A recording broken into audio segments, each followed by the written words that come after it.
sa tingin ko rin po, no, minsan po hindi naman po talaga kailangan na may sabihin po tayo or Opo. may i-respond po tayo doon po Yes. sa sinasabi ng ibang tao.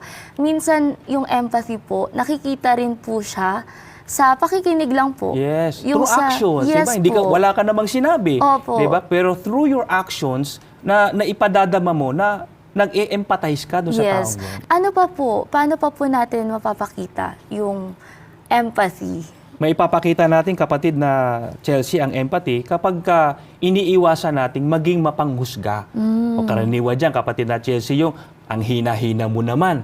Diba? Sipin mo, may Opo. nagsabi na problema, tapos ang magiging Parang, reaksyon, ano ba yan? ano ba yan? Ang Ano ba yan? hina-hina mo. Yan lang eh. Kung ako yan, Opo. kayang-kaya ko yan. Ay, ayun pa po, kapatid na Elmar, parang common din po na parang kino-compare po natin agad dun sa naranasan natin, yung naranasan ng Which ibang is tao. hindi tama kasi Yes magkaiba po. tayo eh. Invalidating din po yung siya. kaya ko, Opo. akin yun. Opo.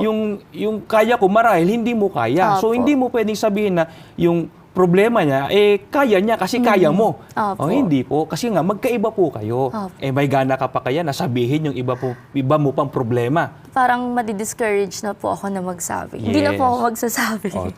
Kaya dapat iwasan talaga ang Opo. pagiging mapanghusga.